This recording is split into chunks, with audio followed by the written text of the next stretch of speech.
L'Organisation mondiale de la santé reconnaît qu'il s'agit d'un problème majeur pour les systèmes de santé des pays en développement. En effet, un traitement sur 10 commercialisé dans ces pays ne respecte pas les normes ou est un faux médicament. Le résultat est terrifiant car de plus en plus de malades exposés à ces faux médicaments voient leur état de santé se dégrader, à moins qu'ils ne décèdent. Cela signifie que les gens prennent des médicaments qui ne traitent pas ou ne préviennent pas la maladie, déplore le rapport, qui dénonce un gaspillage d'argent pour ceux qui achètent ces produits médicaux de qualité inférieure ou falsifiée qui peuvent causer des maladies graves ou même la mort, particulièrement dans les communautés pauvres. Un deuxième modèle de l'école d'hygiène et de médecine tropicale de Londres estime que 116 000 décès supplémentaires dus au paludisme pourraient être causés chaque année par des antipaludéens de qualité inférieure ou falsifiés en Afrique subsaharienne, avec un coût de 21 milliards de francs CFA pour les patients et les fournisseurs de services de soins de santé, en raison de l'échec du traitement. Après avoir examiné une centaine d'études portant sur plus de 48 000 médicaments, les experts ont découvert qu'un médicament sur 10 dans les pays pauvres était faux. 65% de ces faux médicaments sont destinés à traiter le paludisme et les infections bactériennes,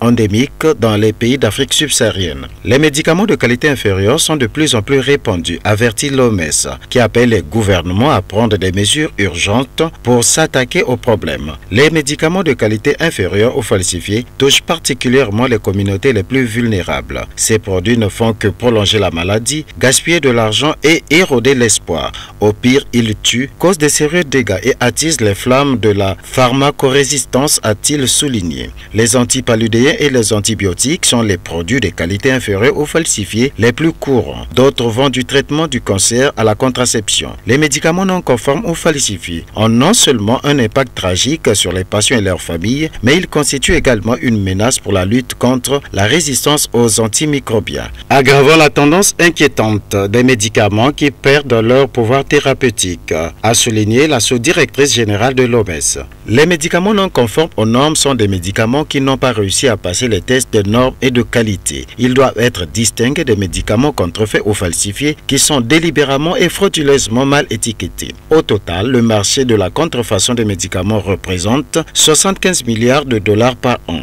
selon un rapport de l'IRCAM. Via Internet et des flux physiques, le World Economic Forum va plus loin en chiffrant en 2014 ce marché illicite à 200 milliards de dollars. Les médicaments de qualité inférieure ou contrefaits sont un problème répandu, notamment en Afrique.